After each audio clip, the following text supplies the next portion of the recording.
Okay, we'll start with today's class, and most probably we'll not be having polls today because I have not worked out these problems and I don't know the answers for this problems yet. Okay, so that's the reason we'll not have poll, but still you can give the answers in chat and let's see if those answers are correct.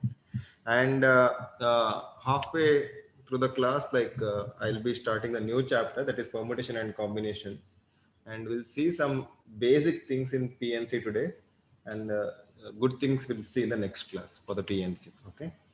Uh, yeah, so I think this was one of the homework that I had given. Did anyone try to solve this problem?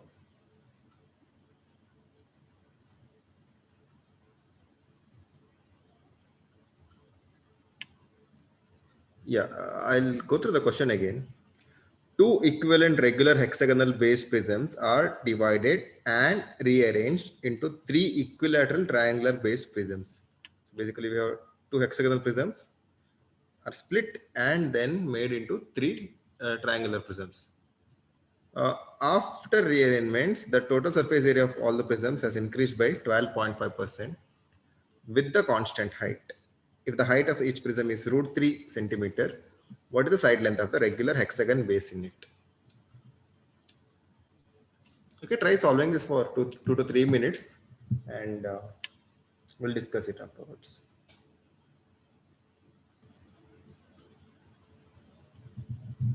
Okay, did anyone uh, is about to get an answer, or did anyone start solving this? Can someone guide me like how to start this problem? We can start by calculating the surface area of the three triangular prisms. Surface area of three triangular prism. That is, you mean the even the base or just the surface area? Total surface area. Total surface area. Okay. What could be that? Uh, I found it as for one, it is 3 root 3s plus 2 root 3s square, where s is the length of the hexagon in the required quantity. So this is S you're saying, Yeah, and in this case this will be S. yeah. Okay. And what is that value? So how did you get that value? First, we should calculate the surface area of the rectangles. Rectangles. Okay.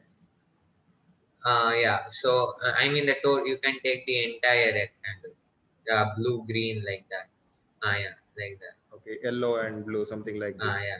or something like. So yeah, the area of that will be uh, h into 2s.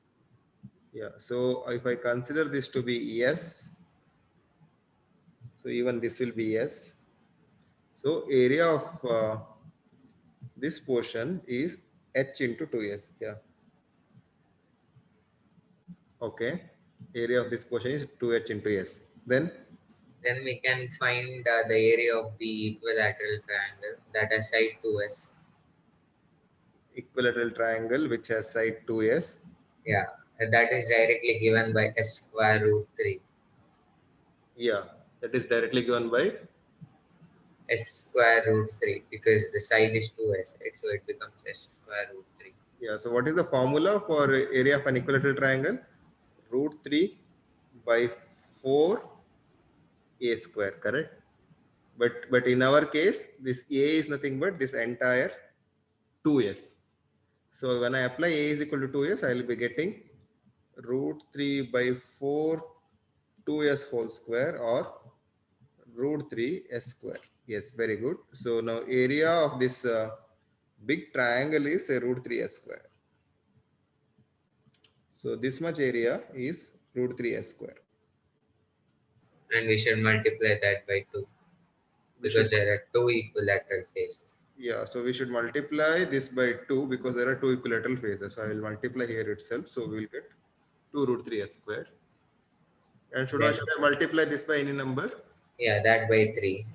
Yeah, because we have three rectangular faces. One is here, and one is on the back side. So we'll, And we can also substitute the value for h, which is given as root 3. yeah.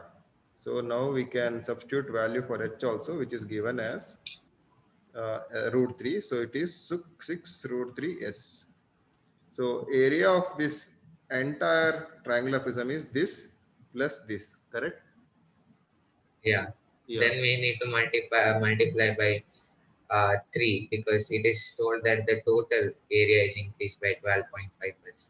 Yeah. So what I'll do is, so now I'll write down here area of one triangular prism is 2 root 3 s square plus 6 root 3 s.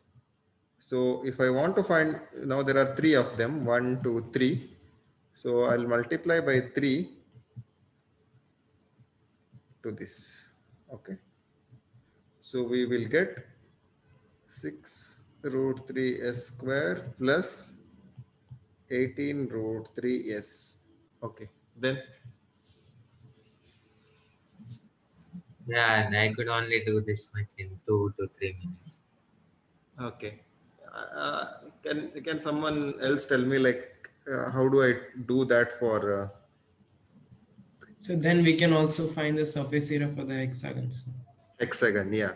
So till now we have found out for the prism. So soon we will. So it's like we have taken it as S, right, sir? So we can count that there are There are 12 triangles yes, there are 12 triangles. in hexagons.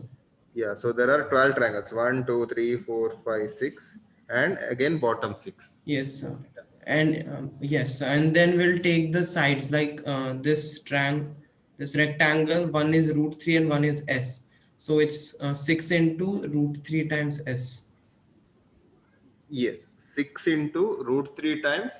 S, the side of each hexagon. So the surface area of the this lateral surface area of this prism. So Yeah. You okay? You mean this area? Yeah. yes, sir. Yeah. Yeah. Okay. So we'll write it down. Area of one hexagonal prism is how many triangles are there? We have 1, 2, 3, 4, 5, 6 above and 12 on. 12. Sir. Yeah. So it will be 12 times root 3 by 4 s square, correct? Yes, sir. Because each of them is triangle, root 3 by 4 s square is area of one of the small triangle. Plus, my handwriting is big enough, right? Should I write bigger? Is this fine? No, Yeah. it's okay, sir. Yeah, yeah. And for that, we are adding 6 lateral surfaces with the width s and height h. This height h is The nothing height but is root 3. root 3, Yes, sir. which is given here. So we will write this as 6 root 3 yes. And now we have two of the same copies. So we'll multiply by 2 to get the entire area. Multiply by this 2 to get the entire area. So if I simplify this, what do I get? 6 root 3 s square plus 12 root 3. 12 root 3 s. Now, sir, we can just find the percentage. Sir. Yeah, now we can find the percentage.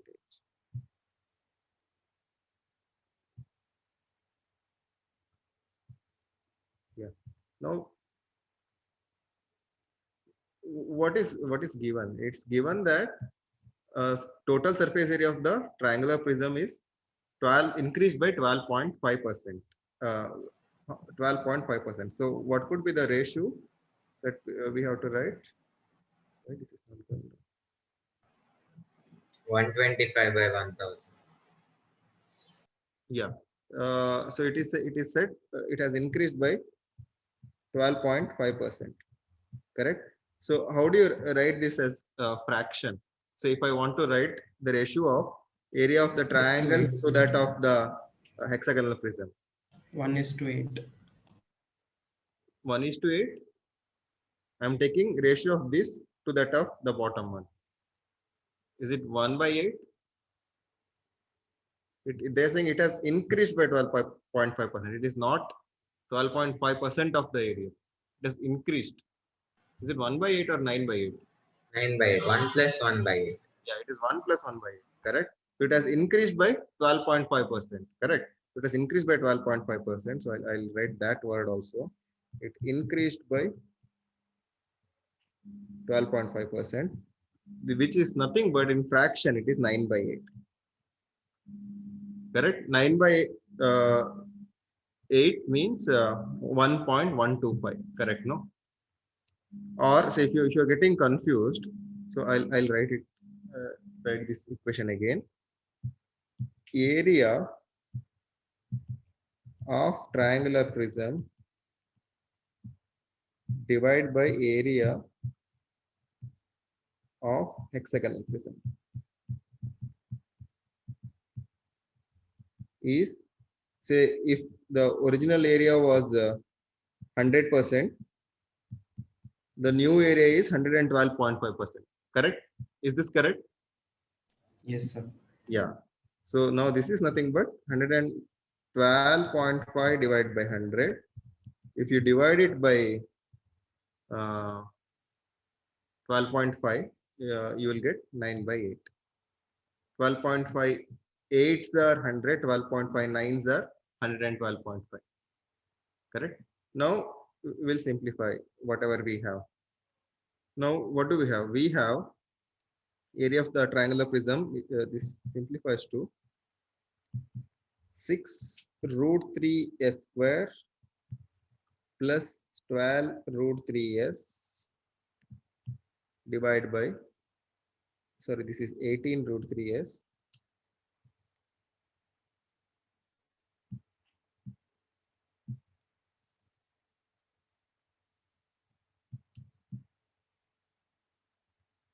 root 3 s divided by 6 root 3 s square plus 12 root 3 s. So this is equal to 9 by 8. So I can take some things common here. So 6 root 3 is common for both numerator and denominator. So 6 root 3 s is common. So what remains inside? S plus 3 divided by 6 root 3 s is common for denominator also. S plus 2. This is equal to 9 by 8. So you can cancel 6 root 3 s, 6 root 3 s. So when I simplify this further, I'll get 8s plus 24 equal to 9s plus 18. I'm just doing the cross multiplication, or s is equal to 6. That is the answer. And that's what we wanted to find. Yes, Navya, that is the correct answer. So s is equal to 6. So only if this side length is 6 units, if the side length is 6 units and this height is say root 3 and 6. Now, if we rearrange these three triangular prism, then your total surface area will get increased by 12.5%. Now I have a couple of cross questions for you. What about the base area? Like compared to these two figures, what about the base areas? Has it increased here or decreased here, or has it remained same? Base area. So it's the same, sir. It's the same. Yes, it's the same. Because if you see clearly here, so I have 1, 2, 3 green surface area, base area, triangular base area, and below also I'll be having 3 of them. So totally 6 of them. Now if you check here, I have 1, 2, 3, and below also I have 3. So totally 6 of them are there. Similarly, if you check for yellow, we have yellow here. Similarly, if you check blue, you have blue here. Similarly, if you check red, you have 3 reds. So this has remained same. The base area has remained same. What about lateral surface area? By what percentage has it increased? Lateral surface area.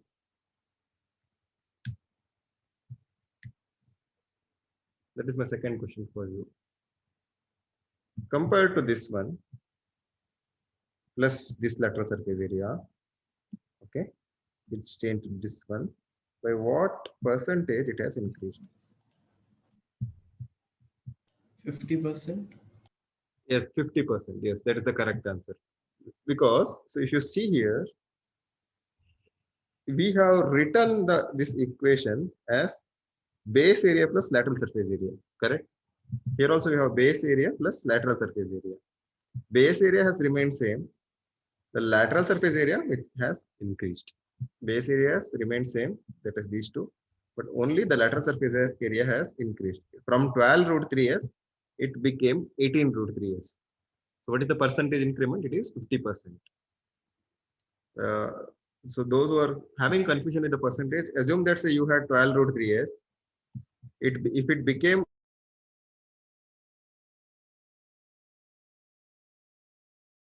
area has increased by 100%.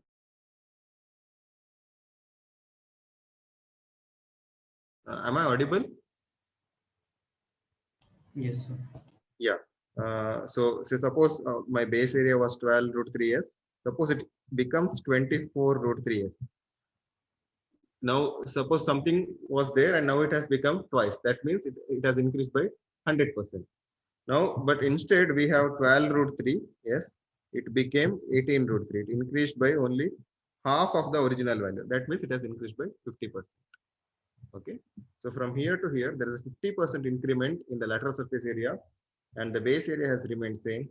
And from here to here, the overall surface area has increased by 12.5%. Okay. We'll go to the rest of the question. Yeah, I think this was the last question we solved. We'll quickly go through some couple of other questions and then we'll move on to permutation and combination. Try solving this. These are like very simple questions which appear in. What is the one more homo question? What was it? I think that was this one, right? I'll come back to that later. Yeah, the pyramid one. Yeah. First, we'll solve some basic questions. Yeah. The next question is: if the largest sphere is carved from a wooden cube measuring 10 units on an edge, what is the ratio of the volume of this sphere to the volume of the cube?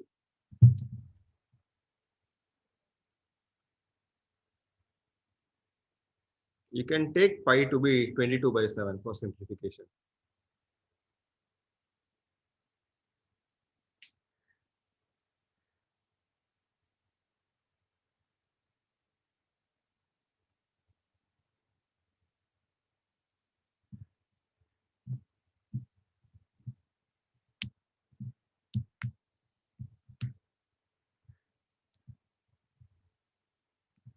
Yes, Ketan, that is correct answer.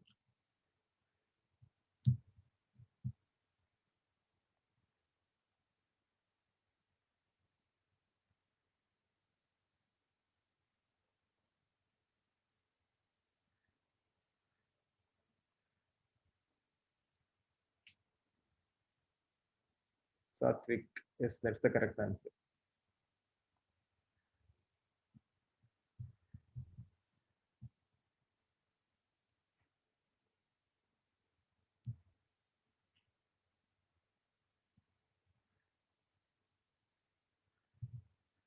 For next problem, Anika is going to help me to start the problem. Yes, Varun, that is the correct answer. Anika, you will be unmuting yourself and helping me to solve this problem. Anika P, you're there? Yes, sir. Yeah. How can we start solving this problem? Like, what do we know about the problem here? What is given?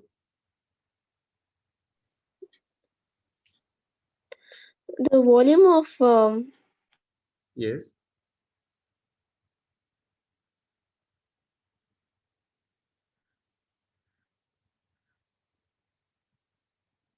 Anika, I think you. 1 second, sir. Yeah.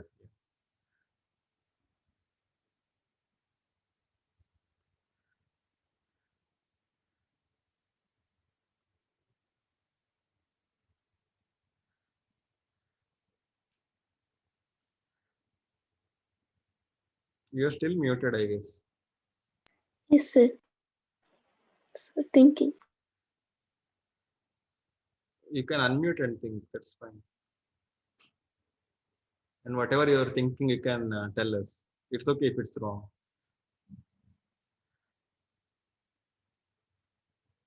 Okay, let's see, Anika. Let's see what is given. If the largest sphere is carved from a wooden cube measuring 10 units on an edge, what is the ratio of the volume of the sphere to the volume of the cube? So there is We a can find the volume of the cube since the measure is given, yes, a cubed. yes, correct. Then so we can find the volume of this cube. Okay, so let's start with that. So A is given as 10. So volume of cube will be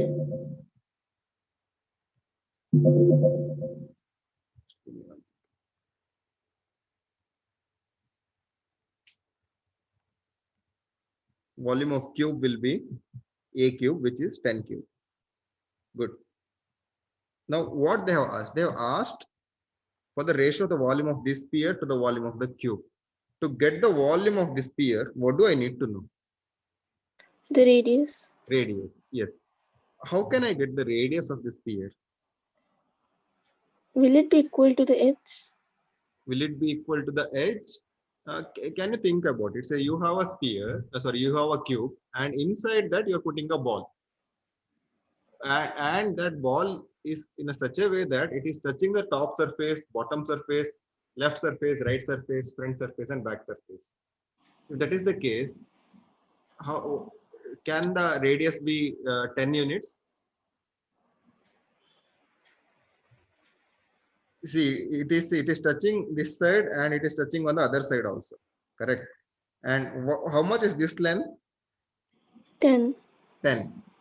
Now, does this represent the radius of the sphere or The diameter of the sphere. very good? Yeah. So this So we can represents find the radius as yes, 5 units. yes, yes. So this represents the diameter of the sphere. So diameter of the sphere will be 10 units. So radius of the sphere will be 5 units. Correct. Now, what is the formula for volume of a sphere? 4 by 3 pi r cubed. 4 by 3 pi r cube. And what is r in our case? 5. 5. So it will be 5 cube. Now what they have asked? They have asked ratio of the volume of the sphere to the volume of the cube. So A cube by A cube.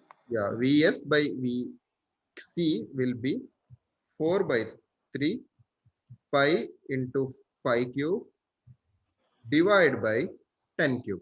10 cube I can rewrite as 5 cube into 2 cube. Correct? Yes, sir. A power m into a power n. A power m into a power n is, or rather, a power m into b power m is ab power m. Correct? Now I can cancel these two. And I can cancel this 2s are, this is 1s are, because 2 cube is 8. Now further simplifying, I'll get this as 22 divided by 7. I'll take pi as 7 into, we have 6. Is this correct? Yeah. Yes, sir. Yeah. Now I can again cancel it. This is 2 3s are, 2 11s are, and simplifying this, I'll get 11 by 21. So that is the answer. So is it simple, this problem? Yes, sir. Yes. Yeah. Very good. So I think everyone got 11 by 21 as the answer. So we'll move on to the next question. Okay. This is also again a simple question. Try solving this question like as fast as possible. I'll read out the question for you. So we have a solid golden cube with 10 centimeter is melted into solid golden spheres of radius 2 centimeter. What is the maximum number of golden spheres that can be made? Yes, Ketan, that is the correct answer. Varun, can you check your answers again? I mean, that number is like very, very big. It's almost like twice the expected answer. Ashay, that number is like very, very small. Some mistake you had done. Anaga, yes, that is correct. Satvika, that number is like too huge. Asha, yes, that's correct. Srijan Rao, can you check your answer once again? It's very close. I mean, your Shashank, yes, that's the correct answer.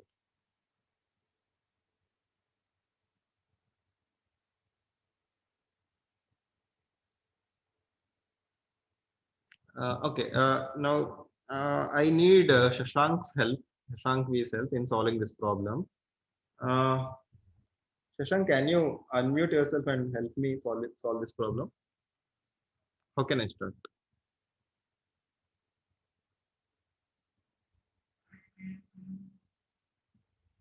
Oh, no mic.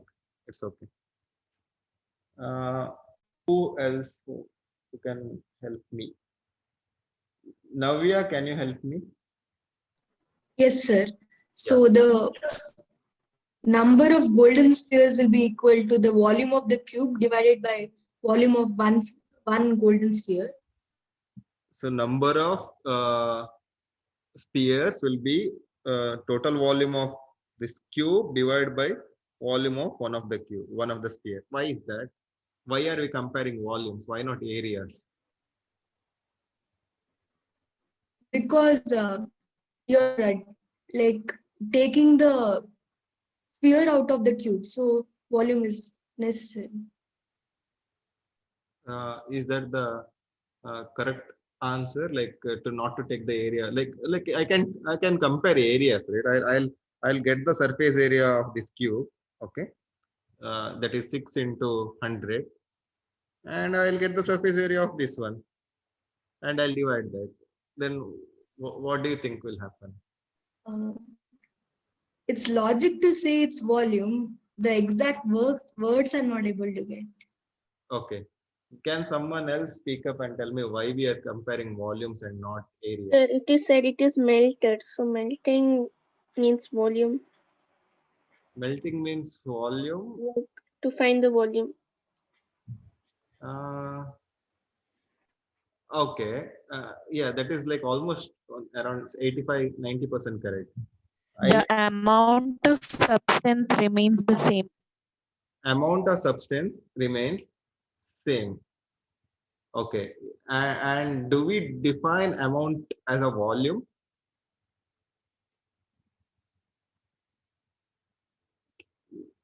Volume is conserved in both the cases. Yes, Ketan, yes. I wanted to hear that word.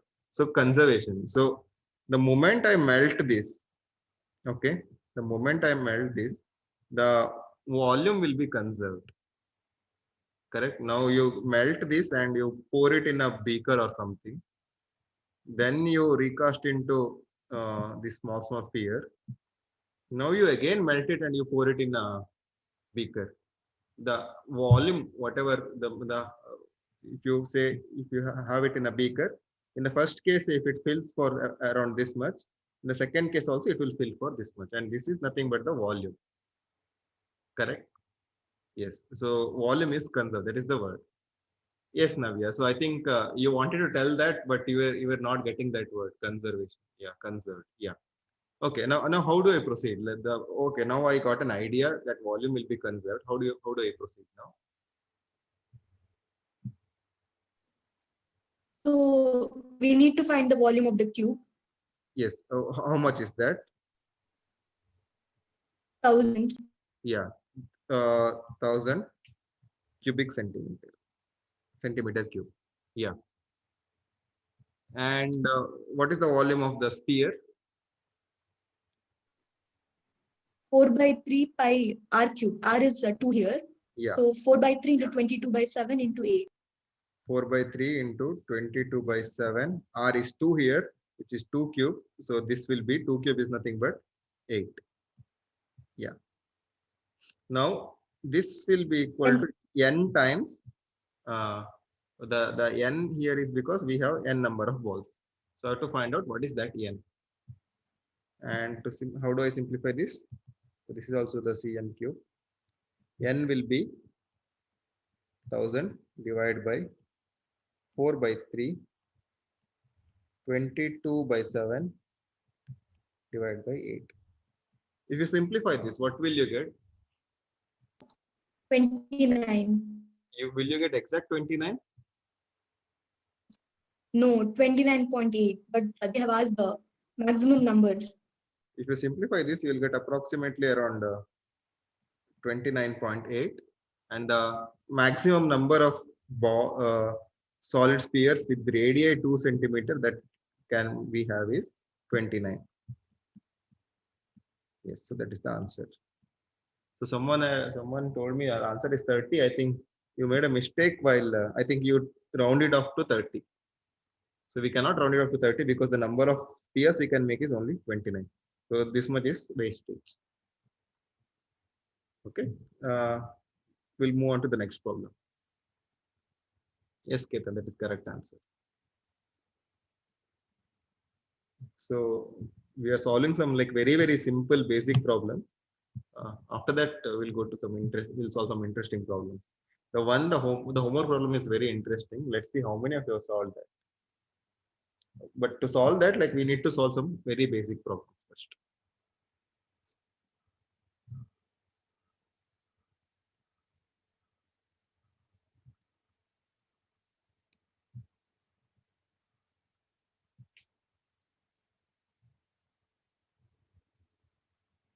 Yes, Satvik, that is correct. Yes, Navya, that is correct.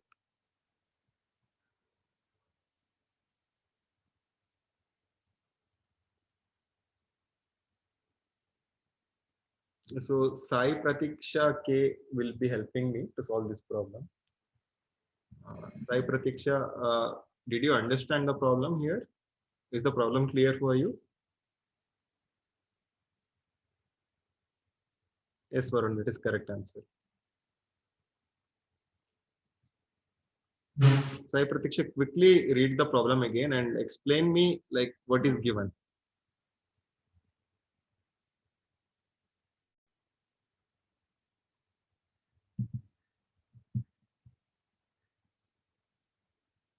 Satvika, that is wrong. Not 9 by 8.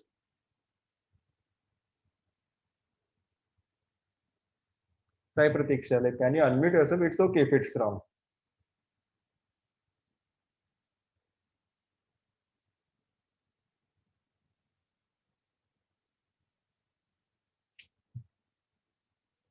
At least can you type something in the chat and tell me like how can I start?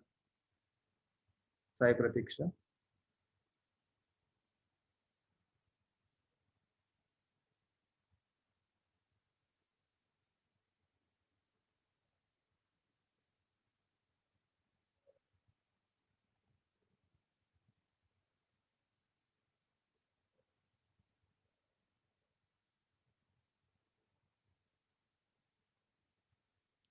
Sai Pratiksha, I may have to remove you from the meet if you do not send something in the chat or if you do not unmute yourself and talk.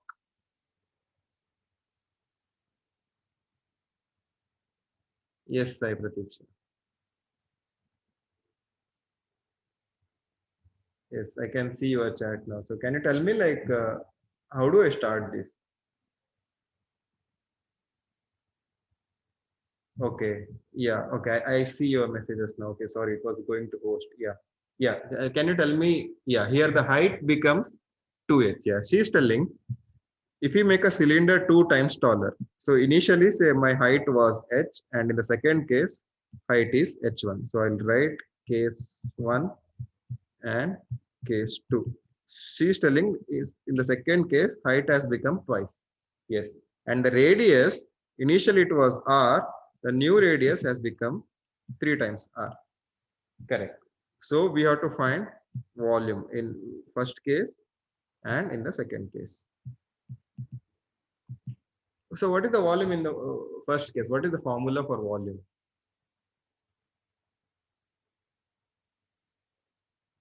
Formula for volume is in case of cylinder, yes, pi r square h. Very good. Pi r square h.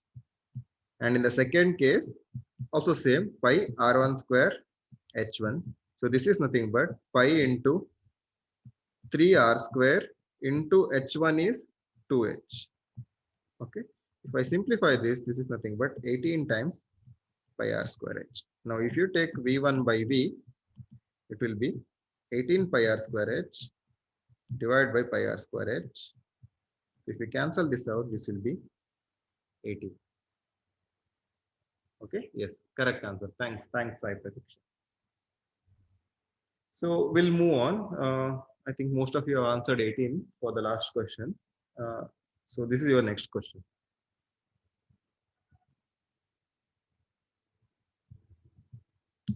Yeah. How do I, yes, Satvik, that is correct answer. So we have seen that for any pyramid, if I know the base area, so say I have a base like this, and we are having pyramid like this, okay, on that base. Because some pyramid is there like this, okay. So I'll use some other ring. So suppose we have base like this, and then we have pyramid like this.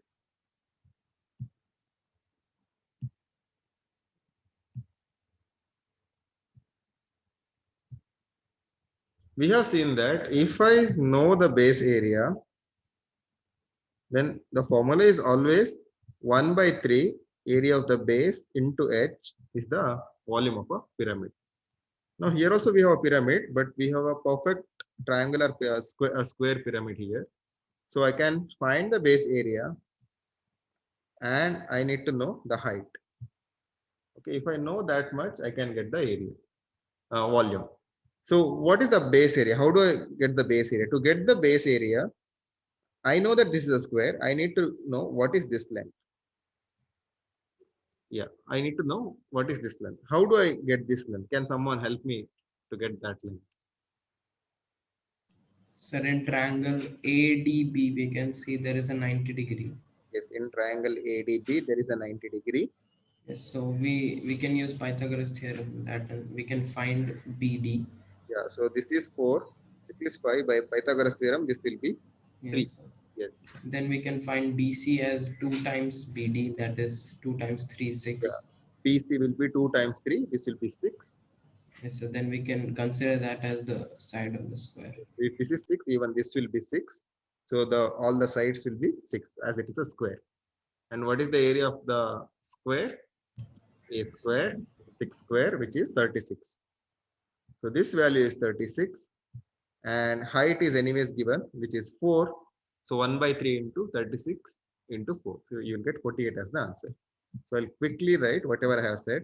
So AB square is equal to AD square plus BD square. AB square is 25. AD square is 16 plus BD square. So this implies BD square equal to 9 or BD is equal to 3. This further implies BC is equal to 6 because it's the midpoint. D is the midpoint. So side of a square is 6. If this is 6, automatically this will be 6. So if the side of the square is 6, the area of the base will be 6 into 6, which is 36, into height, which is 4, which is already given. So this will be 48. Okay. So this is your next question.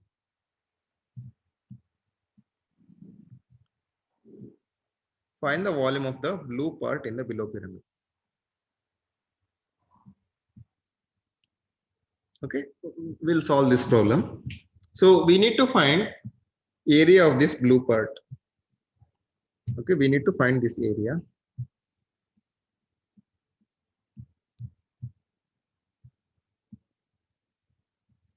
Okay, this part is called Satvika, that is correct answer. Yeah, this part is called frustum. Okay, this part is called frustum, but we do not know how to find volume of this frustum. Okay, but here there's a trick. They have extended the lines here and they have made a pyramid out of it. Okay, if I find out the entire volume of the pyramid, then subtract the top portion, this much portion, I'll get the volume of the blue part. Okay, but to get the volume of the pyramid is given by 1 by 3 area into height. Okay. Now, what is the volume of the big pyramid and what is the volume of the small pyramid? In both the cases, I need to know A and H. Okay, how much is A in this case? What could be this value? Okay, forget about that. Let's see. Anyways, we know this as the 10 centimeter and this is 15 centimeter. The smaller pyramid, I know it already. So I'll get the volume of that. So 1 by 3 into 10 square. Area of the base is 10 square here into height is 15 centimeter.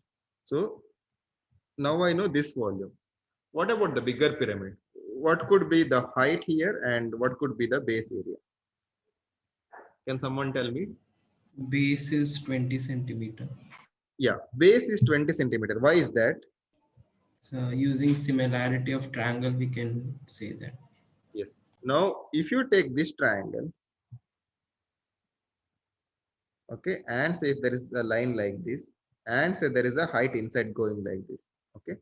Now, this is the this this point, exact point is halfway between the height, okay. And using similarity of the triangle, so if you have a triangle like this,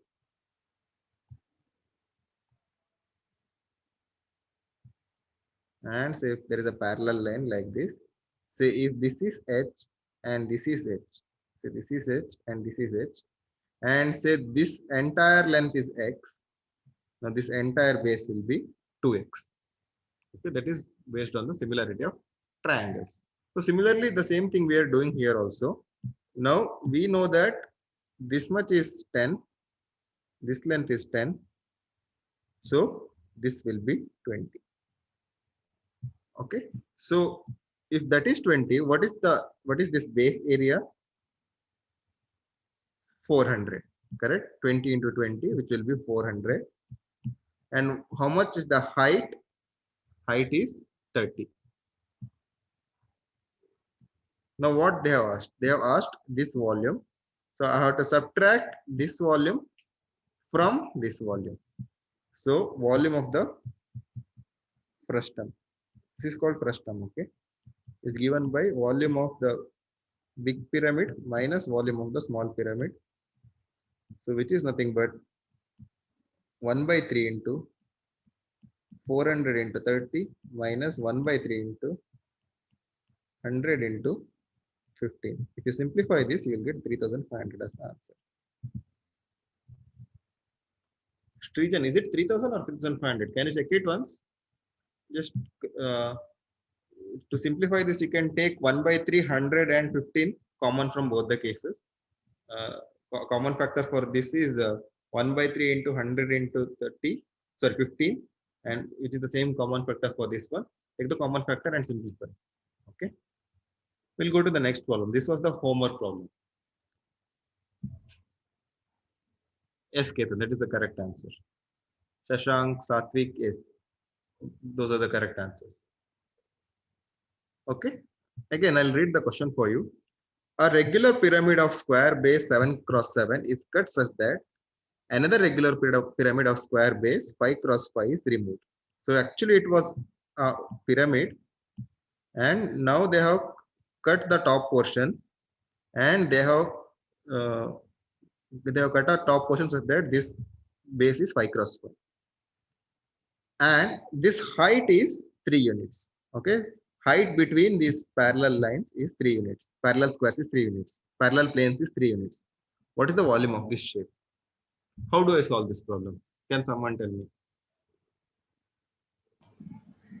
We can either use the direct formula or we can just construct it and we can like make a full pyramid and we can do like the previous problem we did. Yeah, so we'll make the full pyramid now. So we'll construct this.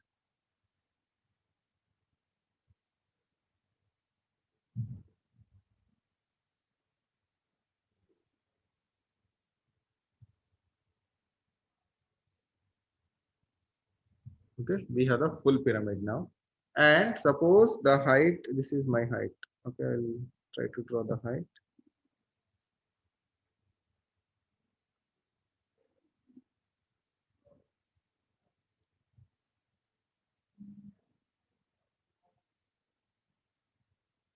Okay, so this is the height of the pyramid. Okay. Now, how do I get the volume of the say original pyramid? What do I need to know? I need to know the base area. Anyways, base area I can get because this is given as 7 and this is given as 7. How do I get the this height? We can again use similarity of triangles. Yes, we can again use similarity of triangles. How can I apply similarity of triangle here? There we can see at the corner one triangle is made with 90 degree. 3 is that thing, and the other side is 1. Yes, Then we can use it for big triangle. yes. So this side is 1 you are saying, correct? Yes. Yeah. Why is that 1? Sir, if we'll see this blue part from the top, we can see that there is a 5 into 5 square, and below that there is 7 into 7. We'll see that the distance between them is 1. Yes, very true. Yeah. Now, if you extend this,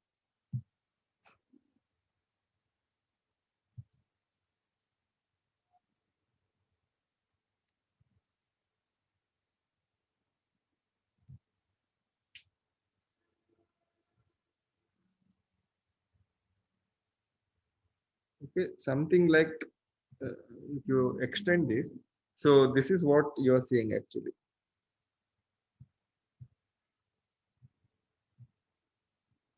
Okay, and uh, originally this length was say 7 units. Okay, now it has become 5 units.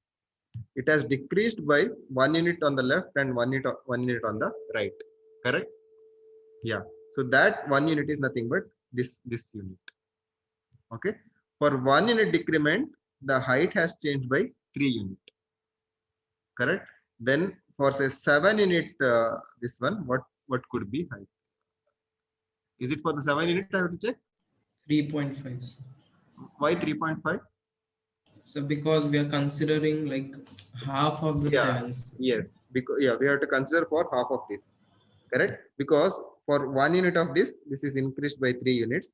My center will be somewhere here. So for 3.5 units, what is the height? Okay. So I'll write this. So for 1 unit width change, I have 3 unit of height change. Correct? Now my center is somewhere here.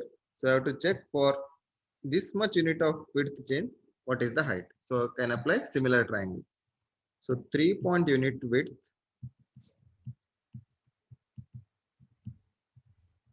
what is the height change? So if you simplify this, you will get x to be 3 into 3.5 is nothing but 7 by 2 or 21 by 2. So this is my actual height. So whatever this black line is there, no, that is 21 by 2. Now let's calculate volume of the pyramid with base equal to 7. Okay, so it will be 1 by 3 into what is the base area? 1 by 3 into a into h. What is the base area? 49. 49. 7 into 7 is 49. What is the h? 7 by 2. Yes. 7 by 2. So 21 by 2. Sorry, 21 by 2. It is 21 by 2. Yes. So what is the volume of the pyramid with base length equal to 5? 1 by 3. Base length is 5 means area will be 25 into what is the height now? 21 by 2 minus 3. Yes, the height is, I have to subtract this side because now my height is only this much. So this entire height is 21 by 2 minus this height.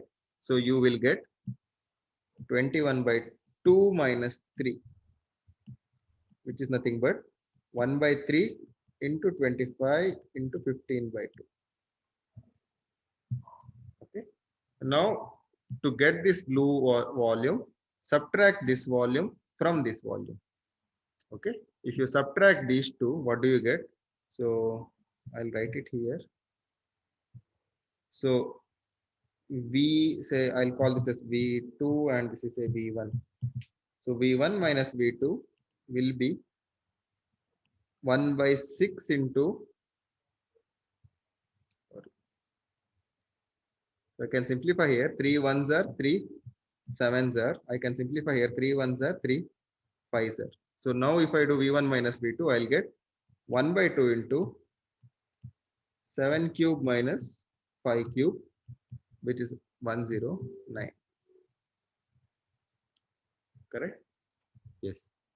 Now, suppose there were options. Okay. We had some options. Say my options are say 109, say 125, say we have 85 and say 135. Say suppose these four were my options. Okay, I'll erase this. This is not needed. Suppose these four were my option. Then do we need to follow this entire big procedure, or is there a shortcut for this? Do I need to know this much thing to get the volume? Can I approximately guess the value? So we can find the range for the answer. Like we Yeah. can consider a cuboid of 5 into 5 into 3 and another cuboid of 7 into 7 into 3. The answer will lie between both the number. It's very true. Yeah. Now, my volume of this frustum will be less than the volume of a cuboid with 7 into 7 into 3. Now, if you consider this, I can have a cuboid like this, correct? So I can have a cuboid like this.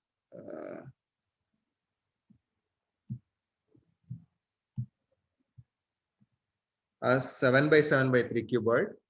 Okay. Or I can have a smaller cuboid, say something like this.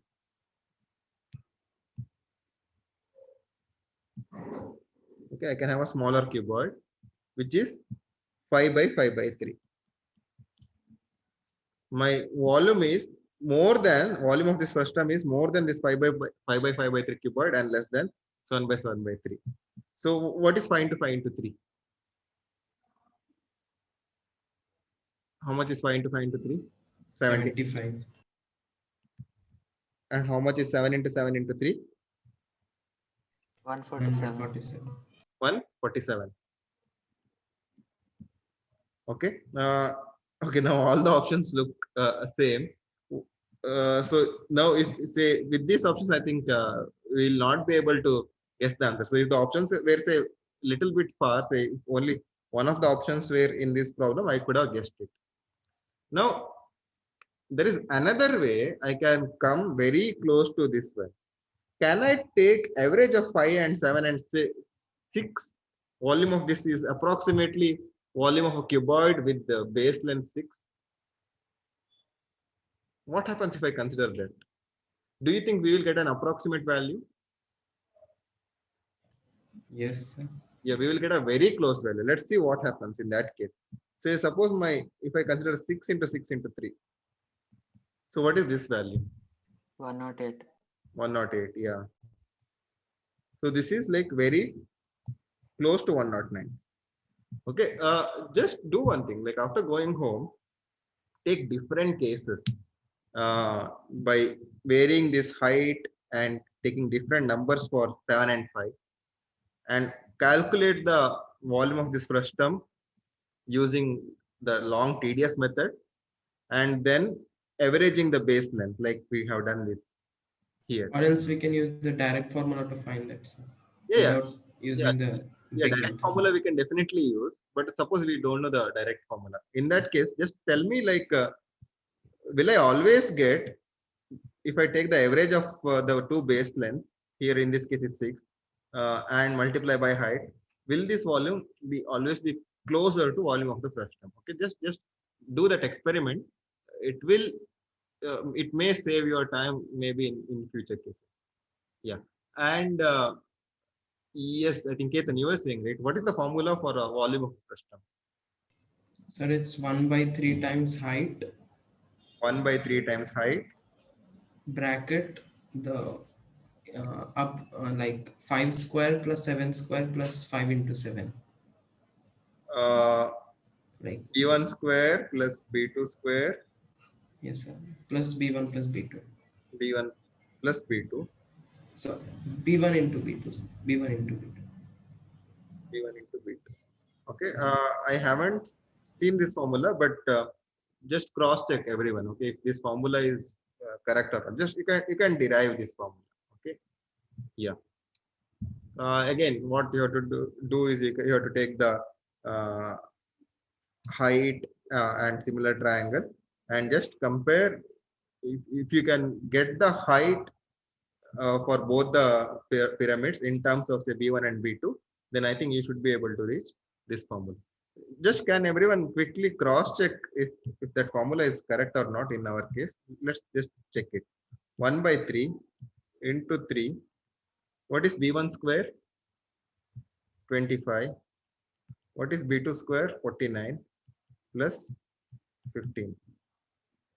So 25 plus 15 is no. So this is 35, right? This is 35. 7 into 5 is 35. So 25 plus 35 is 60. 60 plus 49 is 109. Yes. Okay. Yeah. This is the formula. If you want to remember, you can remember this formula. Okay. And you can actually derive this formula by applying the same logic that we have used to solve this problem. Okay. You will get a relationship between this height, B1 and B2. Okay. And this is that relationship for the volume. Okay. So we'll solve two more problems, and after that, we'll go to P and C. Sir, if we'll take the averages in the previous question, we'll not get always the answer near to the answer, sir. Is it? Yes, sir. What happens? Like, why will we not get that? Sir, I guess if the numbers are like, if for this, the numbers are near like 7 and 5, we'll take 1 and 10 and the height to be 10, we'll get the real volume to be 370, but the approximate will get around 302. Okay, yeah. So that again you can compare with the formula that you have given here. Uh, so what we are doing is we are comparing this with h into b1 plus b2 whole square, b1 plus b2 by 2 whole square, correct? Yes, sir. Yeah. So I'm comparing this with 1 by 3 times h into b1 square plus b2 square plus b1 b2. Now I can cancel h and h and I'll get b1 square plus b2 square by 2 plus b1 b2. Comparing this with b1 square plus b2 square by 3 plus b1 b2 by 3. Yeah. So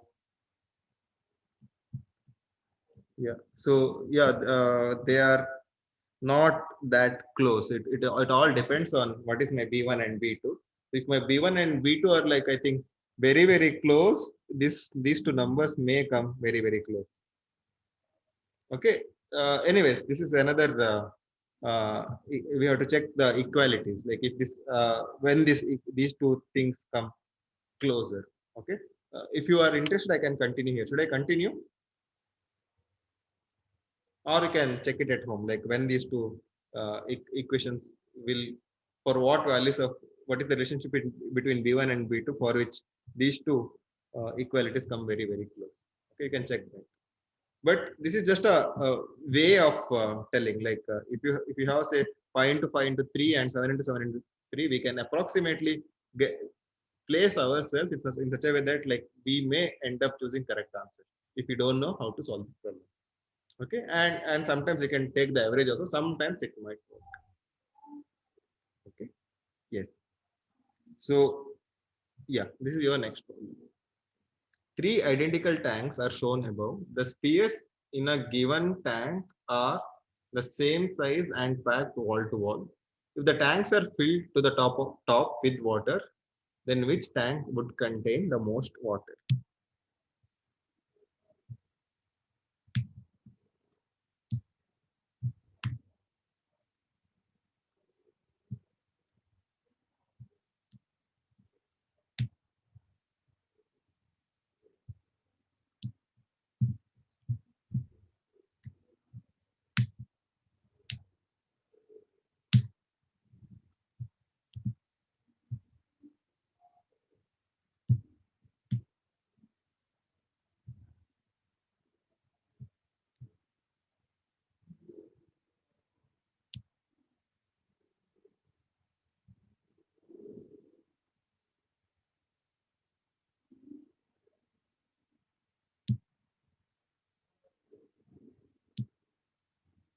Ketan is saying same, and Satvik is saying A.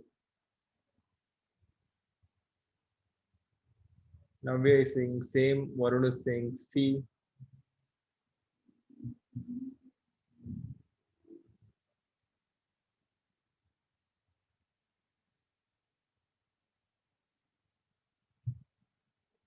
Okay, this problem is straight from solid states, from chemistry. Okay, you will be seeing these kind of problems in second year PUC or say second year NEET or second year JEE exams. So, so there, what happens is, uh, you will have different geometry for the molecules, like cubic closed packing, or maybe some different things. Okay, so there they will calculate, say, how much is the volume occupied by the covered by the molecule, and these are called voids. Okay, the spaces where our molecules are, there are empty spaces, these are called voids. Okay, so there are like a lot of questions coming up, like what is the ratio of the void to that of say volume occupied by the molecule in case of say cubic closed packing. So one of these is like cubic closed packing, and and then there is something called what is it called, body packing. Those, there are various things. Okay, in all these cases we need to understand the geometry here, and I think this is the starting point to understand, get the volumes, like what are these volumes and what are the empty volumes. So this is how we start, and later on we'll improve on this. Okay, there, like there is one more case, like there will be a small sphere between all these 8 spheres. Okay, in that case we will have different kinds of voids and different volume occupied. Okay, anyways, now we'll start with the basic packing now. So here the packing is, in first case we have one cube, one sphere inside this uh, big cube. Here we have 8 spheres, and here we have 64 spheres. Now how do I find the volume now? I think this one is straightforward. We have seen a problem like this. Now, say this length is say A units. Say this length is say A units. In all these cases, this length is A units. So volume of the cube is A cube. In all the cases, the volume of the cube is A cube.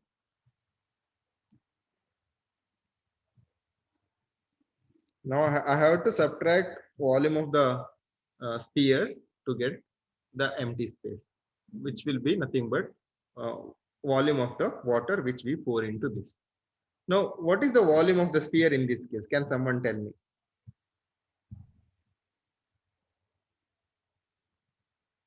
Ketan?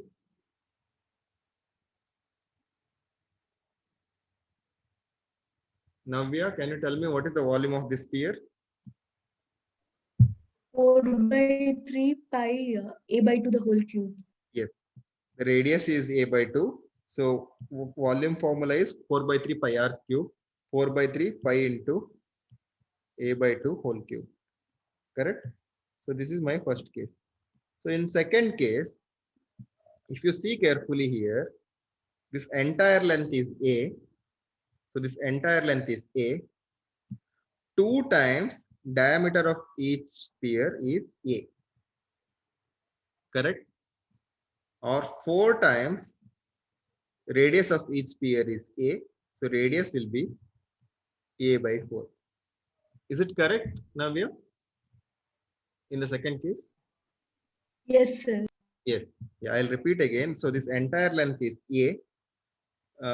This is nothing but this diameter plus this diameter. So 2D is equal to A. So diameter is nothing but 2 times R. So this will become 4R. 4R is equal to A. R is equal to A by 4. So how many spheres are there with radius A by 4? Navya, we have 8 of them. So A cube minus 8 times 4/3 into A by 4 whole cube. This is the second case. So can you generalize for the third case? Radius is a. Radius is A by 8. Is it a by 8? Now we have 4 times diameter. In this case, 4 times diameter equal to a, or 8 times radius is equal to a. So r is equal to a by 8. Yeah, yes, that is correct. And how many such spheres are there? 6. Can you repeat again? 64. Yeah, 64 such spheres are there. So 64 into 4 by 3. So I have missed a pi here. 4 by 3. Pi into a by 8 whole cube. Now if you simplify this, you will get a cube minus 4 by 3 pi a cube by 8, and the second one is a cube minus so I can cancel couple of things. So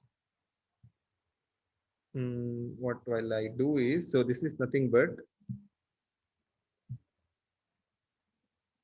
so I can cancel this 4 and one of the 4s from the denominator, and I can cancel so now we have so this 8 also I can cancel. Okay, I'll do one thing. I'll simplify this only. Okay. So this 2 cube is nothing but 8. So 8 and 4, I can cancel 4 and 8. I will have a cube by 2. So this is nothing but pi a cube 3 into 2, which will be 6. Correct? So I am cancelling 4 and 2 cube. So I'll be left out with 2 here, and 2 into 3 is 6. And similarly, I can cancel. So 8 fours are 32 here, and 4 cube is 64. 64 and 32, I'll get 2 here. 2 into 3 is 6. So I'll have pi a cube by 6. Similarly, in the third case, we have a cube minus, I can cancel 8 square and 64, and one of the 8 is remaining here. 4 ones are, 4 twos are. I'll be getting the same number, pi a cube by 6. And in all the 3 cases, the amount of water filled is same, a cube minus pi a cube by 6. Okay, so the answer will be all of them will contain same amount of water. Okay, we'll go to the next question. So this is the last question in case of areas and volume. Can you quickly solve this?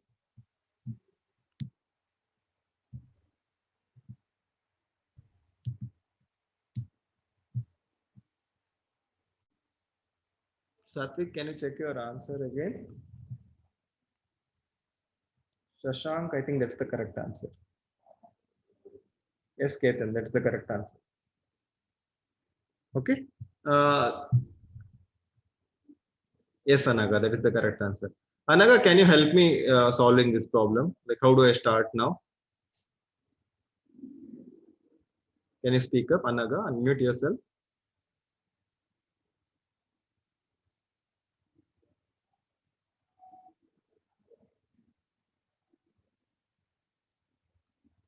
Okay. Can you speak up? I'll do whatever you say. Can you speak up? So that others can hear. Yes, sir. So if you take this figure to be a 2D structure, then you could draw a square of 1 inches. Yeah. Yeah. So first, I'll name the vertices of the octahedron. Say this is A, this is B, this is C, this is D, say this is E, and this is F. And at the same time, I'll name the vertices of one of the faces. Say this is G, this is H, I, J. Yeah. Now what can be done? Where do you think C and D are? Anaga, you're muted.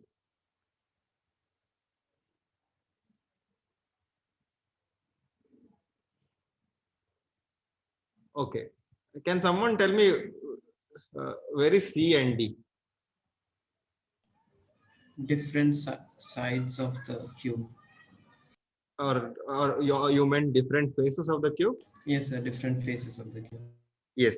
And do you think it's exactly in the center of the face? Yes, sir. Yes, sir. Why it should be in the center of the face?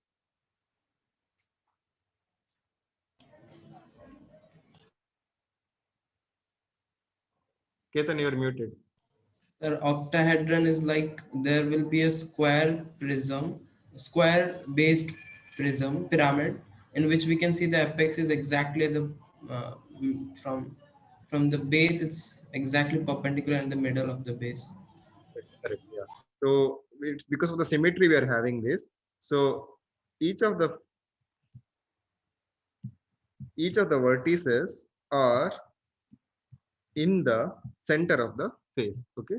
That is by the symmetry we can observe that, and we can easily find out what is this length. Okay. How do I find out that length? This is Or the if we'll see from the top, we can see that there is a square inside a square. The BCDF is inside the top one, so we can use Pythagoras theorem and find that. yes, yes, very good. Yeah. So what he's saying is this square is actually inside this square. Okay. Or in other words, you can consider like this. So this is the midpoint here, and this is also midpoint here. So this is actually 90 degree. Okay. If you check in 3D, this is actually a 90 degree. And this line is inside the square. Okay. I can apply Pythagoras theorem here also. So this is, if you actually check the 3D figure, you have front face, you have the side face. Okay. And inside this line is going like this. Okay. Front face, side face, and inside this line is going like this. You can apply Pythagoras theorem here. So I'll call this O. So we have CD square equals OD square plus CO square. But how much is this CO? How much is this CO? 1 meter. Why is it 1 meter? It's given that it is 8 meter cube, so we can cube it and we can find the side of each cube. Side of the cube is 2 meter each. Volume of the cube is A cube, and in this case it is 8. Okay. So if you simplify this, you'll get A is equal to 2. So this entire length is 2, or rather this entire length is 2. So half of this will be 1. So even this will be 1. Very good. So this part I'll take it here. So we will get CD square equal to 1 square plus 1 square, which is 2. So CD will be root 2. Okay. Now what is this height? Height is also 1. 1. So I can consider this as a tetrahedron, or say square based pyramid. If I get the volume of the upper pyramid, I just multiply by 2 to get the total volume. So volume of the upper pyramid is given by 1 by 3 A into H, or 1 by 3. So how much is the base area? Base length is root 2. Base area will be root 2 into root 2, which is 2.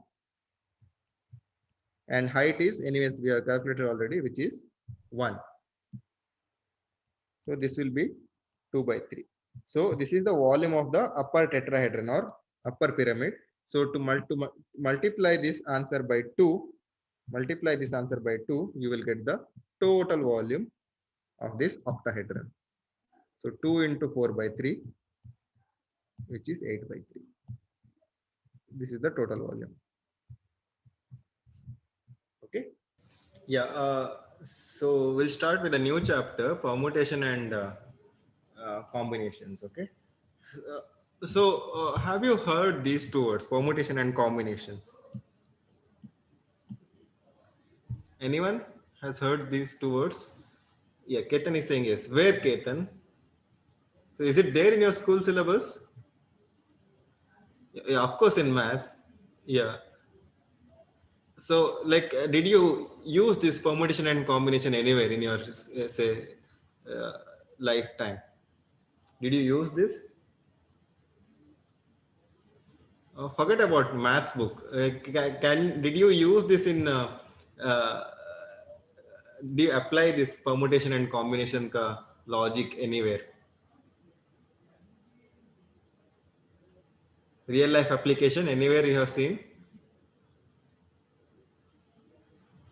Okay. So this permutation and combination, it belongs to what type of mathematics?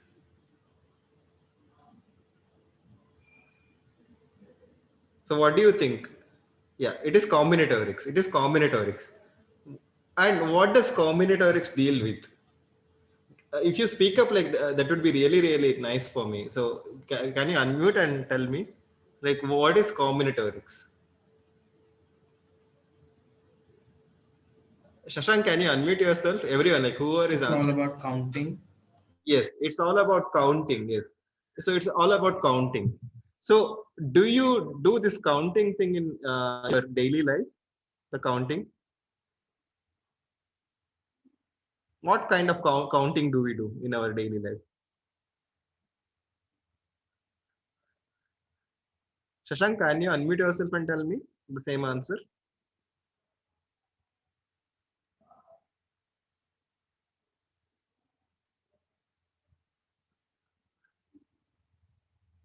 So what type of counting do we do? Ketan?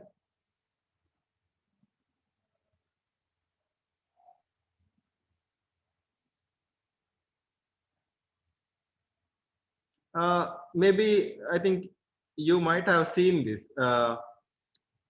Like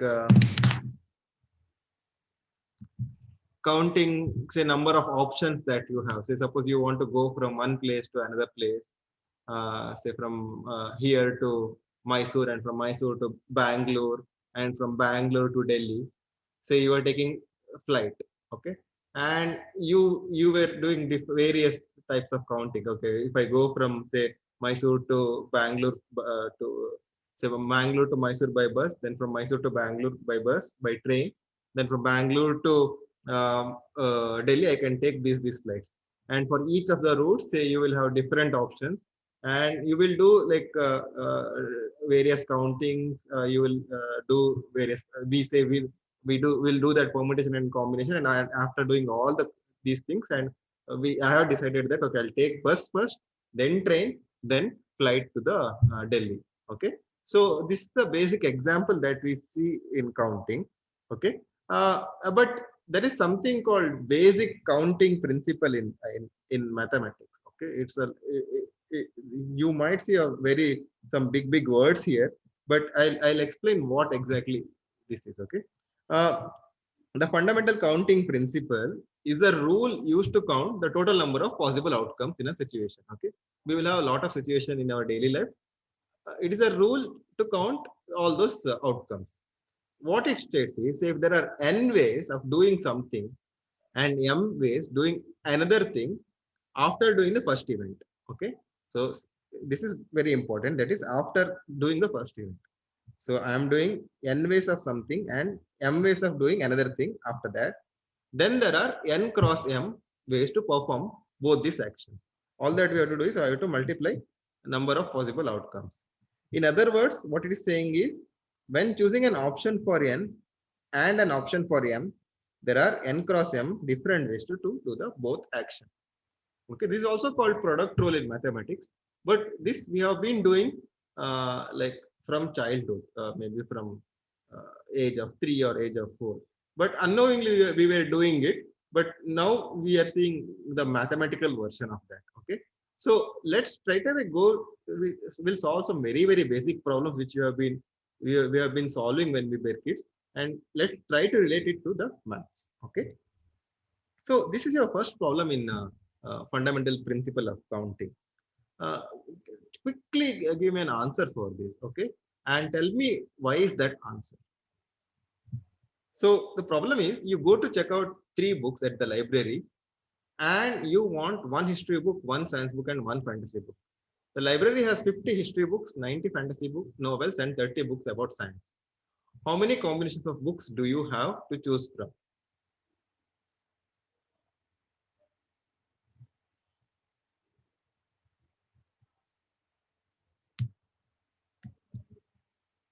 Okay, so I'll write down all the answers that I'm receiving in the chat. So one person is saying it is 50 plus 95 plus 30. Someone else is saying it is 175, I think, which is the sum of these three things. And one more person is saying 142 500.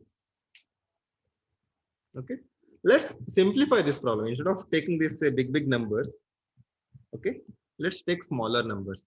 Say, let's assume that there are only 2 history books and say 1 fantasy book, or say 2 fantasy book. Okay, let's say only 1 fantasy book, and say 3 science books. Okay, can you name some history books? 2 history books, can you name it? Can someone give me names of 2 history books? Any history book? Okay.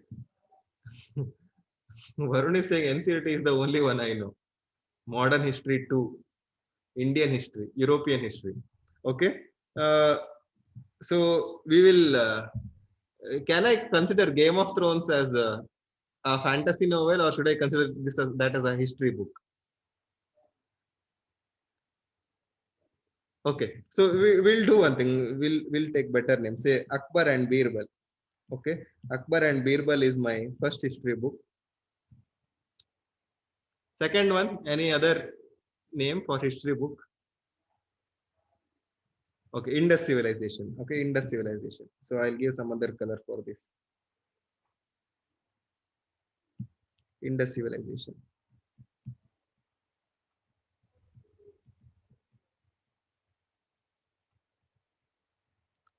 Fantasy book.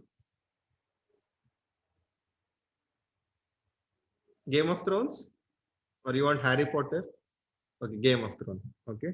So I'll read Game of Thrones. G. Okay, I want to use some other color.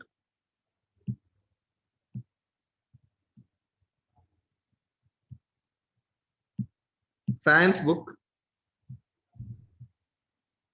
Don't say physics, chemistry, maths. Give me some names.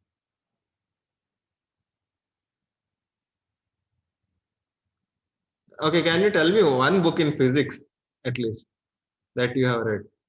Okay, Britannia Encyclopedia. Britannia. Any other name? Okay, Feynman lectures. Very good. What else? One more book. Organic chemistry. Okay, we'll take organic chemistry.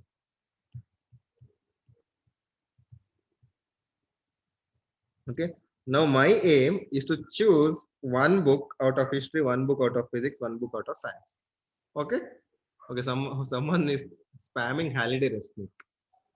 Okay. Now in the next question we'll take Halliday Resnick. Okay. I think you want to include one physics book. In the next question I'll include that.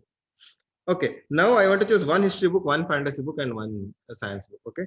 I can choose Akbar and Birbal. I can choose Game of Thrones, and I can choose Britannia. Okay, one combination. Or I can choose Akbar and Birbal, Game of Thrones, Penman, or I can choose Akbar and Birbal, Game of Thrones, and organic chemistry. So 3 ways. Similarly, I can, instead of Akbar and Birbal, I can choose Indus civilization, Game of Thrones, and Britannia.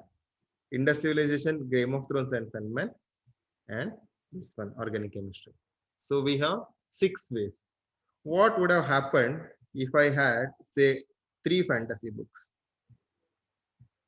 Okay, say I am including Marvel, and say I am including DC. Okay, now what happens? Now I can go like this, I can go like this, I can go like this, or I can go like this, I can go like this. I can buy these three things, or I can go like this. I can go like this. I can go like this. So till now, 3 plus 3 plus 3, 9 ways. And with Akbar and Birbal, I have 9 combination. With Indus civilization, I'll have 9 more combinations. So totally in this case, I'll have 18 combinations. And if you see this, students, so 2 into 3 into 3 is 18. In the previous case, it was 2 into 1 into 3 and 6. In the previous case, we got 6 as the answer. So that is what we are trying to apply here, the fundamental counting principle. Now, in our case, there are m ways of choosing history book, n ways of choosing fantasy book, and o ways of choosing science book. And I'll be choosing only one book out of each of them. So the total number of ways is m into n into o. Okay, the problem will become little more complicated. So the moment I start choosing 2 books out of history books and say 3 books out of 9 fantasy books and say 1 book out of science book, now I'm actually choosing 6 book, and there is a condition that 2 should be from here, 3 should be from here, and 1 should be from here. In that case, problem will become little trickier. We'll approach those problems later. Okay, now we will stick to choosing only one problem from each of the stack. And if that is the case, I can straight away apply fundamental counting principle, and this is how you get the answer. Okay, so in our case, m is 50, 50 into 95 into 30, answer will be 142,500, okay, or 1,42,500. Okay, we'll see one more problem. This is your next problem. Vijay wants to go to Bangalore. He can choose from 3 bus services or 2 train services to head from home to Bangalore. Assume that his home is in, say, Karkala or Kundapur somewhere. Okay. From there, he can choose, that is from Mangalore, he can choose from 2 bus services or 3 train services to head to Bangalore. How many ways are there for him to get to Bangalore?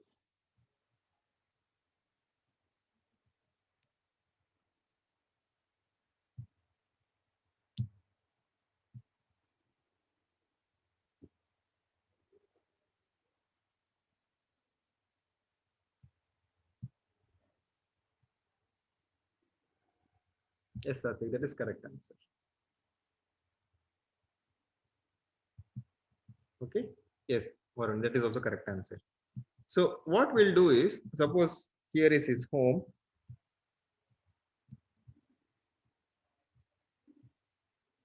Okay, and here we have some Mangalore.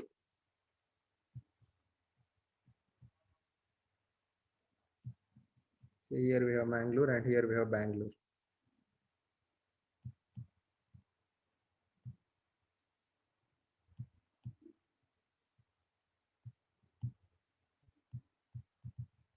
So here we have Bangalore. Okay. Now, what they're saying, there are 3 bus services are there from home. So I have 3 bus services.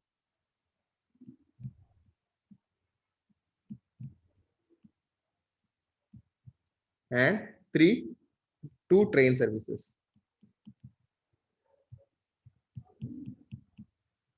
And from Mangalore to Bangalore, we have 3 train services and 2 bus services.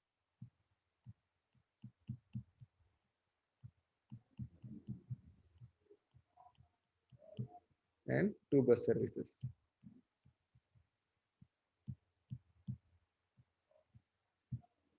Okay, so assume that these are KSRT buses. And these are our express buses, say APM, Durgamba and all. Okay, which goes like very fast.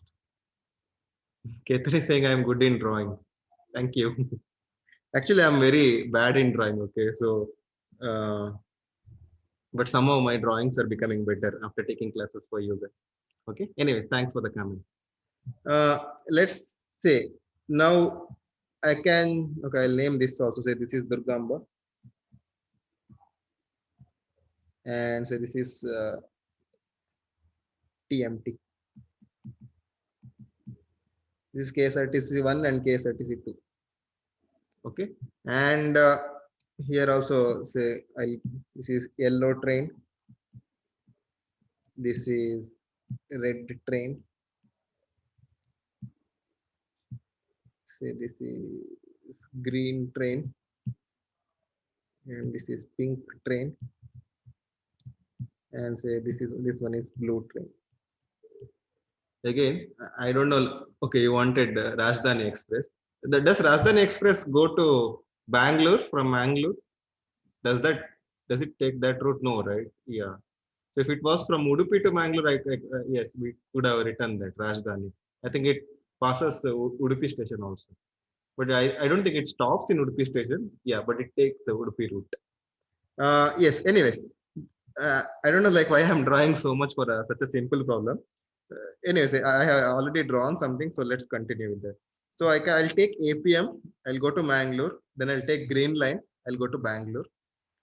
Again, I'll take APM, I'll go to Mangalore, I'll take pink line, I'll go to Bangalore, or blue line to Bangalore, or KSRTC bus 1 to Bangalore, or I'll take APM and KSRTC bus 2. So I have 5 ways. Similarly, you can take Durgamba and you will get another 5 ways. You'll get TMT, you'll get another 5 ways.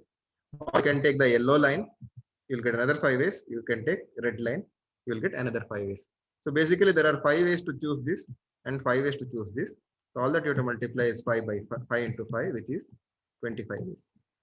So 25 is the answer for this question. Yeah. Okay, it's a very simple problem. Let's see one more simple problem. Okay. Let's see one more simple problem. Okay.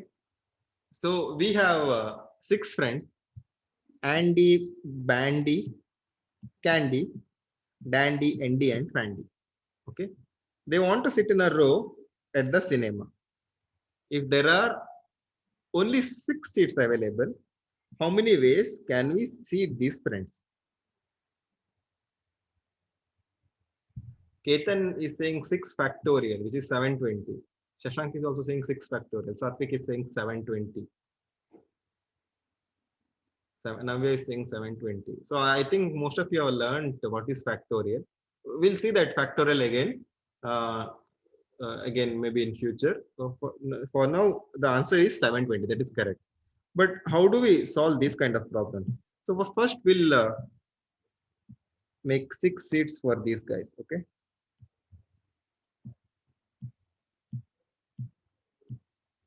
Okay. So these are the movie seats. 81 number, 82, 83, 84, 85, 86. Only these seats are vacant in the movie theater. And I have 6 people.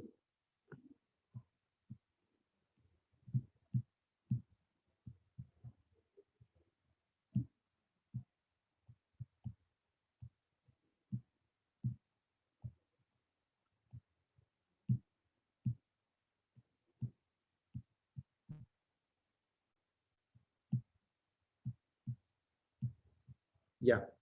Now, the first place is vacant now, and 6 people are standing outside the theater.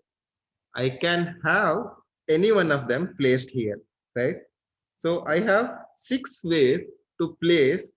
I have 6 ways to choose the first seat. Correct? I hope that is clear for you. Now there are all the seats are vacant, and all of them are waiting outside to get a seat. So I'll choose first seat, and I want to place one person here. I have 6 people. I'll choose a random guy, say this white guy, and I'll move him here. It need not be white guy. In some other day, I might have chosen green guy, and I have kept him here. So if you count that, so there are 6. Actually, there are 6 ways by which I can position the first, occupy the first square. The moment I keep someone here, one person will be seated here. Okay, and one of the person from here will be removed. So now there are only 5 people. Now I want to fill this place, and there are 5 contenders fighting, or rather, there are 5 contenders to occupy this place. Okay, so the word I used fighting because generally when I was a teenager, we used to fight for the seat in the movie theater. Okay, So that's why I use the word fighting. Okay. Anyways, so there will be 5 people, and I want to place someone here.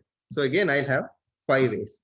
Now say there are 2 people are gone. So 2 people are already seated. Maybe these 2 people, or say maybe these 2 people, any 2 people, or it can be say these 2 people also. But whatever, there are now 4 people left, and there are 4 ways in which I can occupy this third square. So there are 4 ways I can occupy this third square. Similarly, now I have used 3 people already. Say this, and this. 3 people are left. So the next square can be filled in 3 ways. Next one is in 2 ways. Next one in, anyways. Once I choose 5 people, the last square has only one option.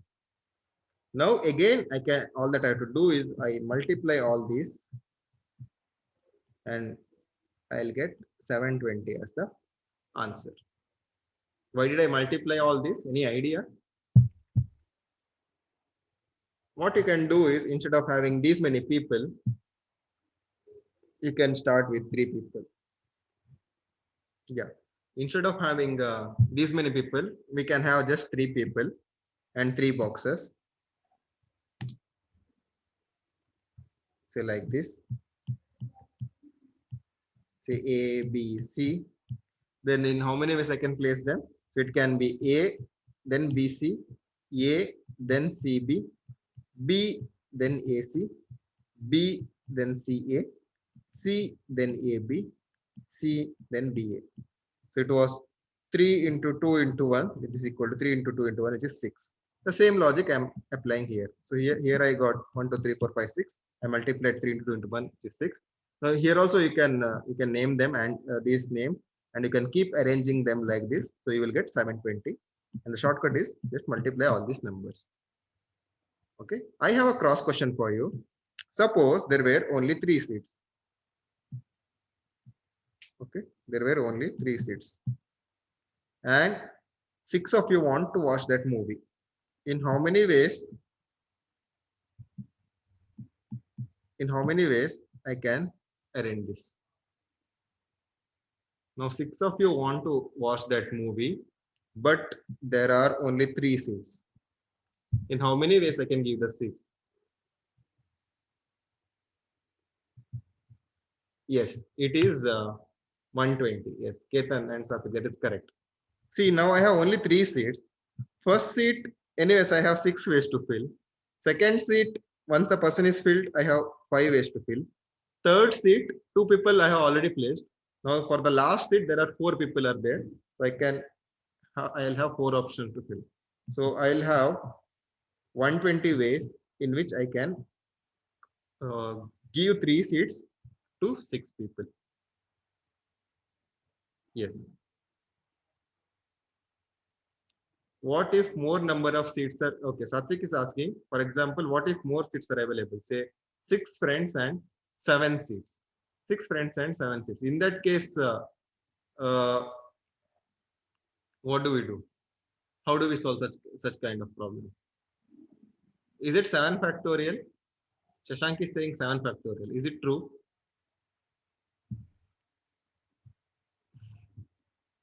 He is only saying no.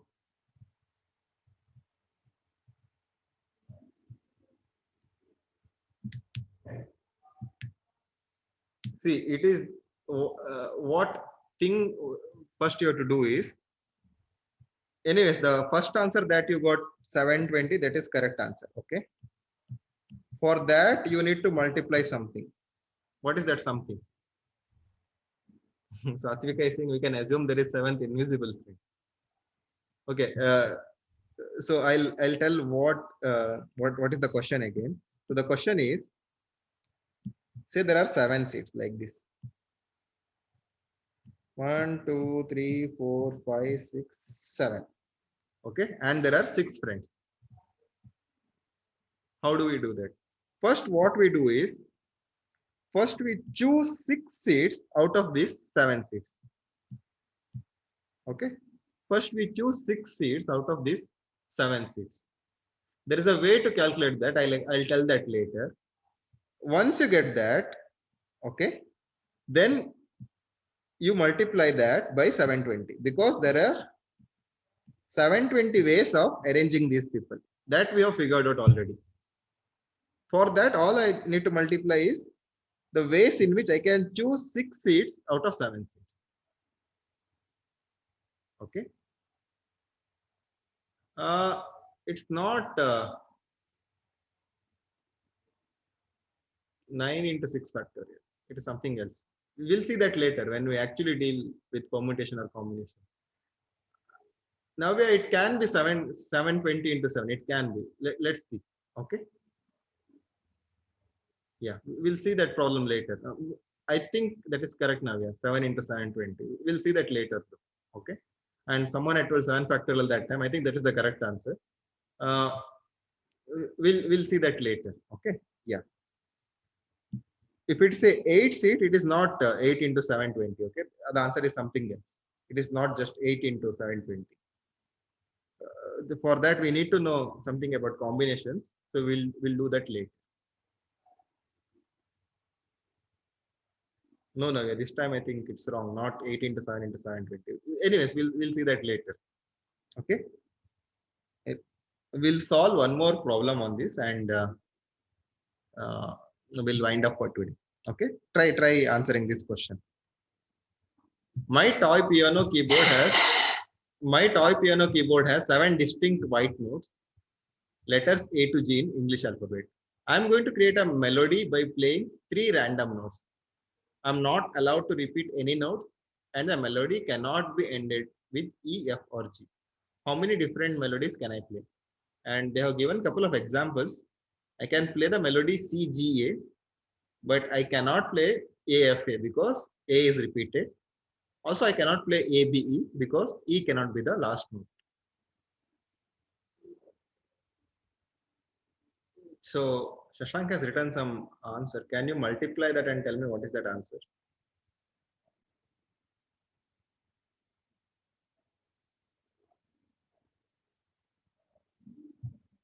Shashank, I think that is the wrong answer because your answer doesn't end with 0.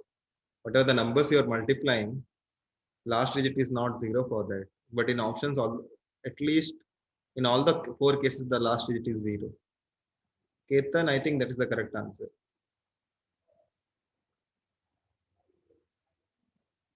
Okay, let's see what is given. So basically now I have 3 places to be filled.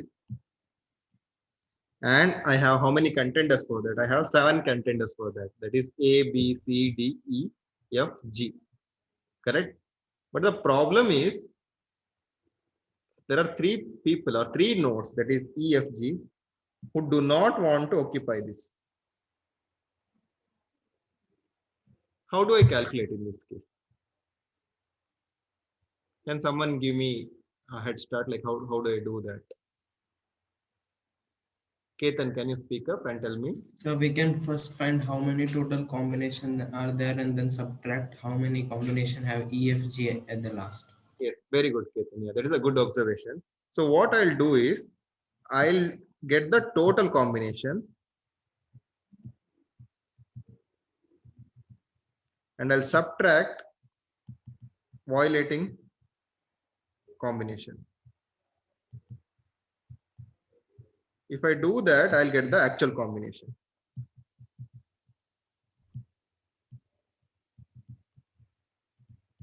Because sometimes it is easier to calculate total combination and the combinations which we do not want and subtract them rather than calculating actual combinations one by one. Okay. First, let's see what is the total combination. How do I get the total combination?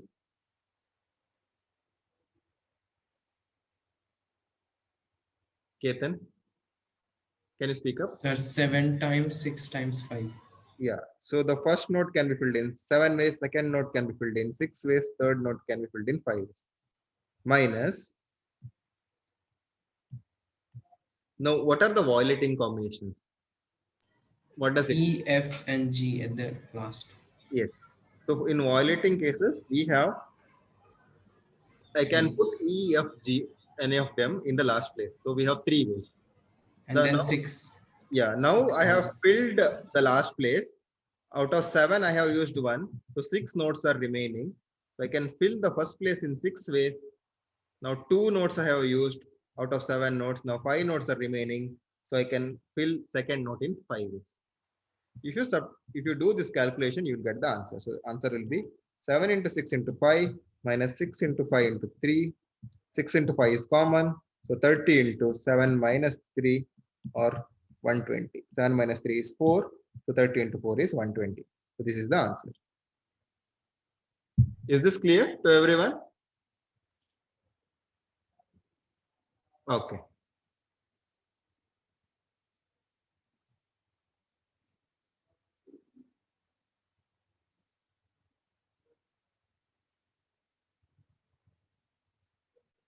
I think this is first. 3 of them cannot be filled in last. So you have 4 options for last place. For second place, 6 ways. And for the first place, 5 ways. 4 into 5. So Shashank is saying 3 of them cannot be filled in last. So basically you have 4 options for the last place. And by that logic, we will have 6 options for the first place and 5 options for the second place. Can we use that logic? So what he's trying to say is the total answer I can calculate like this also. So anyways, I have only 4 options for the last place, correct? So the moment I do that, I'll have 6 options for the first one and 5 options for the second one. Yes, we can do that also. Yes, we can. Yeah, we can straight away get answer like that also. 6 into 5 into 4. But I wanted to teach you this method because this method will come handy in some of the complicated problems. Okay, now this is fine. Now we are getting the answer straightforward, but this seems to be a better approach now. In future, like you need to know this kind of approach also. Okay, that's why I took the long method now. Okay, I'll give you one homework problem. This is one of the problem. How many positive devices does 4000 have?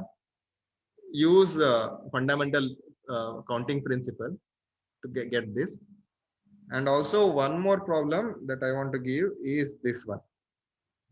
There are 5 action movies, 7 comedies, 16 dramas playing at the local movie theater. If you go to the theater to watch a single movie, how many choices do you have for the movie? Okay, these are the 2 questions which you need to answer me in the next class. Okay, any doubts? Okay, yeah. Thanks for attending today's class. See you next week. Okay, chalo, bye bye.